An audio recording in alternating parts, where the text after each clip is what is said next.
Udhërimi I 10 thot: Mos lakmo gruan e të afërmit tënd, as shërbëtorin e tij, as shërbëtoren e tij, as kaun e tij, as gomarin e tij, dhe as gjë tjetër që përket të afërmit tënd.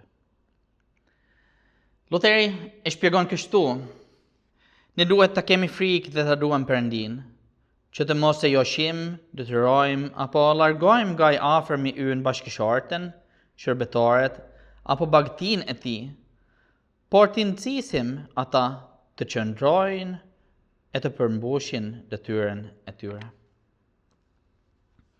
Udhërimi I 9 dhe I 10 I ngjajnë njëri tjetrit. Por këtu theksi vihet të marrëdhëniet dhe njerëzit që janë afër të afërmit tonë. Edhe këtu nuk bëhet fjalë për të marrë diçka hapur, por për lakminë dhe manipulimin e zemrës.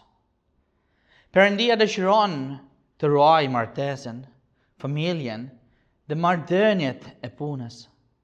Prandaj, ai ndalon gjithçka që shkatron ato përmes drejtive, joshjes apo egoizmit. Ky udhërim na tregon se mëkati nuk është vetëm në veprimet që bëjmë, por edhe me shtysat që mbajmë në zemër. Ai na thërret për besnikëri, për një zemër të pastër dhe për kujdes ndaj marrëdhënieve dhe jetës së të tjerëve. Dhe këtu përfundojnë udhërimet. Kur I marrim seriozisht, kuptojmë se nuk mund t'i mbajmë plotësisht. Ne jemi mëkatare që kemi nevojë për hirin e Perëndisë.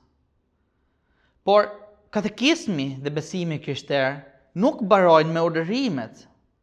Ato na çojnë te Ungjili. Pikërisht për këtë do të flasim në videon tjetër, kur të kalojmë te rrëfimi I besimit. Shihemi.